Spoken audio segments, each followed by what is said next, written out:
many of the individuals that have ended up in sanctuaries are there as a result of the bushmeat trade. Yeah. But that suggests that the bushmeat trade, that wrongly suggests that the bushmeat trade is the really important factor in conservation of the species as a whole. Because ultimately, it's pretty clear that the real threat is the conversion of forest into agricultural lands. Your former student, my former colleague, Nancy Merrick, happened to be in Uganda just this week. And she sent some slides today which just illustrate the fact that forest conversion is threatening, in this case, chimpanzees, because they're just losing their homes. If we can have the next little set of slides, here we got areas of northwestern Uganda, where Lily Adjurova, who may be in the audience, has been working very hard to protect these forests, but it's a very difficult battle. Here are just some examples of clear cutting for planting of new crops. Next. You've got a couple of chimps who are seeing a strip of forest, their only strip remaining. You can see through the forest. Next slide. So there you can see just how thin the strip is. Next slide. So this was a group of some 30 that are reduced to 19, and the trees that they have been relying on for fruit, many of them are going to be cut in the next wet season. Next slide. So they end up in the villages because there's nowhere else for them to live. And we've seen this around Kibale, and here this is being seen in the Hoima district. And it's a pattern that is repeated in many different places outside the protected areas.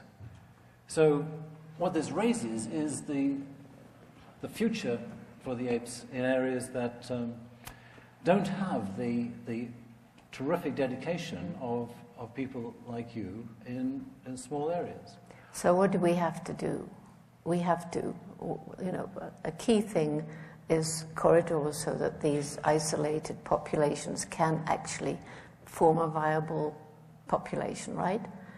And so what do we have left to do? Well, one, we haven't talked about ecotourism. But these villages, as we found around Gombe, once they had other ways of making a livelihood, they stopped cutting down the trees. And if we can make it, and the Red Plus program we're using a lot in southwestern Tanzania, we're readying the villages, so hopefully the carbon polluters will put money into protecting rainforests. That's not the ultimate solution to our planet's problems. It's a temporary one, but even if we can get something going temporarily to save the chimpanzees and the gorillas and all the rest of it in this desperate time.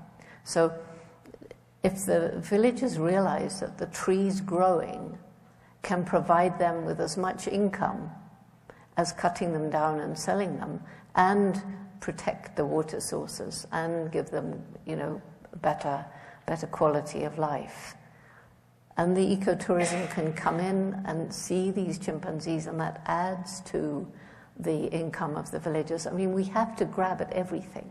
At everything. And everything includes ourselves. And everything includes ourselves. The first world consumers. Yes. And I know one company, and I don't know what's happened to it, I have to find out.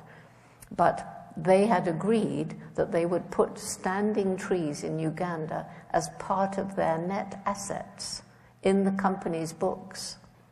Now that's a super idea. Mm-hmm.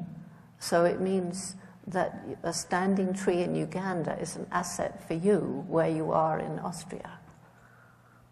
So yes, there are going to be new ways of organizing the economics to provide incentives for conservation. And quickly.